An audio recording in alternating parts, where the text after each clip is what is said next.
네, 할렐루야. 자리 바꿨어요. 4월 30일 화요일 짱목과 말씀 수다의 시간입니다. 오늘 주시는 말씀은 요한복음 6장 66절부터 71절의 말씀입니다. 하나님 말씀을 보시겠습니다. 그때부터 그의 제자 중에서 많은 사람이 떠나가고 다시 그와 함께 다니지 아니하더라. 예수께서 12 제자에게 이르시되 너희도 가려느냐? 시몬 베드로가 대답하되 주여, 영생의 말씀이 주께 있사오니 우리가 누구에게로 가오리이까? 우리가 주는 하나님의 거룩하신 자이신 줄 믿고 알았사옵나이다. 예수께서 대답하시되 내가 너희 12를 택하지 아니하였느냐? 그러나 너희 중에 한 사람은 마귀니라 하시니 이 말씀은 가려 시몬의 아들 유다를 가리키심이라. 그는 12 중에 하나로 예수를 팔자러라. 예수님의 제자들, 예수님의 가르침을 바른 제자들 중에 이제 말을 못 이해하는 사람들이 결국은 떠나게 되었습니다. 그 중에 많은 사람들이 떠나가고 다시는 예수님과 함께하지 못했다라고 얘기를 하고 있는 겁니다. 저는 목회를 하면서 교인들이 교회를 떠나지 않을 거라고 생각했어요. 어떻게 그럴 수 있지, 복음을 만나고. 근데 제가 옛날 사진을 보든지 또는 뭐 지금도 마찬가지인데 예수님을 충분히 떠날 수 있다는 생각에 굉장히 놀랐습니다. 복음을 만나고 정말 진리를 만나고 참된 진리를 경험해도 예수님을 떠날 수가 있구나 라고 하는 것을 깨닫게 개인적으로 되었다는 거죠. 그러니까 이게 예수님도 그런데 사실은 예수님을 옆에 있던 사람들조차도 예수님의 말씀을 깨닫지 못하니까 결국은 예수님을 떠나게 되었다는 겁니다. 그럼 예수님 마음이 어땠을까요? 이 기뻤을까요? 아닐 거예요. 예수님이 엄청나게 마음이 힘드셨을 겁니다. 왜냐하면 예수님을 안 믿으면 사실은 하나님 나라에 들어갈 수가 없잖아요. 이건 심각한 문제인 거죠. 그러니까 어떤 분들이 저한테 그런 얘기를 하는 거죠. 교회를 떠나는 분들을 왜 목사님 안 잡습니까? 잡죠. 잡는데 여러분, 이렇게 잡아서 될 일이 아니라는 걸 나는 오래전부터 알게 됐어요. 그러니까 교회를 떠난 분들은 반드시 또 그 뒤에 떠나게 되고, 그 떠나는 그런 과정 속에서 사실은 잡아도 어쩔 수 없이 떠나게 됩니다. 그래 잡지만 이것을 어쩔 수 없이 떠나는구나 라는 것을 알기 때문에, 그렇기 때문에 저는 축복하는 과정에서 교인들 떠나보내는 그런 마음을 가지고 있습니다. 물론 지금은 우리 교인들이 떠나는 교인들보다 거의 대부분 남아있는데 그런 경험을 하게 되었어요. 근데 떠나게 되면 굉장히 마음이 어렵습니다. 지금도 보게 되면 이 코로나 이후에 몇 분들이 못 나오시는데 이분들이 점점 믿음을 잃어가는 과정들을 충분히 저는 느끼고 있죠. 근데 그런 분들이 결국은 교회를 떠나면 결국 어떻게 되느냐?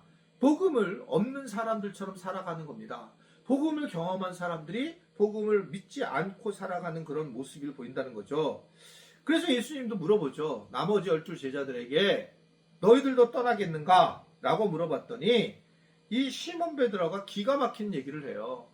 베드로가 참 순간순간 뛰어난데 주여, 영생의 말씀이 계심에 주께 있사오니 우리가 누구에게로 가니까? 우리가 주님은 하나님의 거룩하신 자인 줄 잘 알고 있습니다 라고 하는 것을 고백한다는 겁니다. 시몬 베드로가 떠나지 않는 이유는 예수님이 영생의 말씀 존재라는 겁니다. 예수님을 믿는 순간에 영생의 말씀이 내 안에 함께하는 것이고, 그 자체가 결국 예수님이시기 때문에 떠날 수가 없는 거라는 거죠. 말씀이 내 삶에 있고 나 안에 있는데 내가 어떻게 어느 다른 장소를 가도 난 떠날 수가 없는 존재다 라고 하는 것을 얘기하는 겁니다. 그리고 지각적으로도 아는 것은 예수님 자체가 하나님의 거룩한 그런 자인 것을 자기가 믿고 알았다 라고 하는 것을 이야기를 하고 있는 겁니다. 베드로는 명확하게 예수님을 알고 있어요. 그러니까 베드로는 명확하게 예수님을 알고 있으니까 결국은 예수님을 철저하게 붙잡을 수 있는 수제자가 되었다라고 하는 것을 오늘 우리에게 전해주고 있는 겁니다.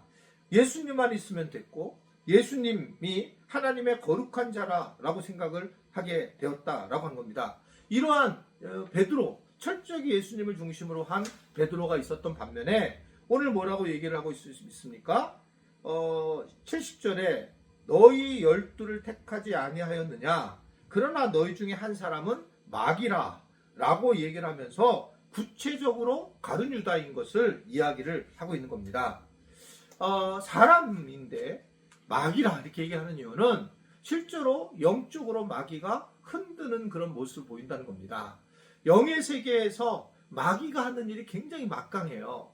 두려움을 주고 그리고 우리에게 자꾸 하나님을 떠나게 하려고 하는 마음을 갖게 되고 그리고 무엇보다 하나님의 백성으로 살지 못하게 하고 그리고 뭔가 이즘, 내가 종교주의 또는 내가 율법주의 이렇게 해서 마치 하나님을 믿는 사람처럼 살아가도록 우리를 유혹하는 존재가 마귀죠.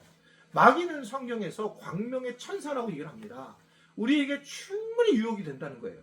우리에게 충분한 것이 된다는 겁니다. 그러니까 예를 들면 가룟 유다는 돈꾀를 맡았잖아요. 돈꾀. 그러니까 이 돈꾀를 맡으면 돈을 되게 중요시 여기는 거예요. 여러분 지금 교회를 다니면서 돈을 중요시 여기는 사람은 하나님 나라의 백성에 대한 주권을 포기한 사람입니다. 이건 뭐 이게 대강 이거 타협할 얘기가 아니에요. 그러니까 돈 하는 사람들은 그건 믿음이 없는 사람이에요. 하는 돈이 중요하다라는 건 알지만 돈에 모든 것이 맡겨 있는 사람. 저는 목회하면서 보면 정말 돈을 하나님 나라를 위해서 쓰는 사람이 있는 반면에 돈을 자기만 가지고 있는 사람을 그냥 확연히 보고 있어요. 확연히. 안 보일 것 같죠? 다 보입니다. 그래서 정말 그 돈을 제대로 쓰는 하나님 나라를 쓰는 사람들이 있는 반면에 자기 장심, 자기를 드러내기 위해서 쓰는 사람들이 많이 있다는 거죠. 11조를 왜 자기 교회에 해야 된다고 얘기를 했어요, 제가요? 여러분 다른 교회 하게 되면 자기가 드러나는 거예요. 자기 고향 교회를 하면 자기가 드러나는 겁니다. 그런데 우리 교회 하면 이름도 안 나오죠? 주보에. 하나님 앞에 하는 거니까요. 그래서 그리고 뭐 특별히 누가 제가 감사하는 마음을 개인적으로 하는 경우도 없잖아요. 없죠. 그러니까 이런 부분에 대해서 사실은 어떻게 보면 하나님 앞에 하시는 그런 모습인데 사람에게 다른 사람들에게 다른 교회다 하게 되면 어떤 상황이 되냐면 자기의 힘이 들어가는 거예요. 그분이 나를 보게 돼서 내 교회가 아닌데 다른 교회의 교인이 나한테 했다. 그럼 굉장히 고마운 겁니다. 저도 당연히 그럴 거라고 생각이 들어요. 이 부분에서 가룟 유다처럼 될 수도 있다는 겁니다. 정말 정말 잘 생각해 보세요. 내 의가 드러나고 내 걱정을 했지만 그것이 굉장히 위험할 수 있다라고 하는 것을 이 재정은 물질은 우리에게 알려주고 있거든요. 물질 생활 잘 하십시오. 여러분 많은 물질이 필요한 게 아니고 작은 물질이 하나님 나라에서 쓰임을 받게 하는 것이 굉장히 중요하다라고 하는 것을 알고 물질을 잘 다스리고 또 영생의 말씀인 예수님을 의지하면서 가룟 유다가 아닌 베드로와 같은 삶을 살 수 있게 되기를 간절히 바랍니다. 기도하겠습니다.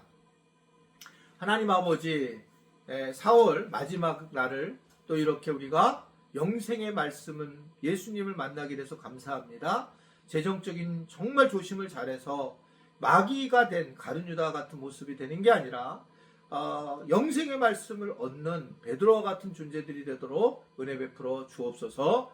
예수님의 이름으로 기도드리옵나이다. 아멘.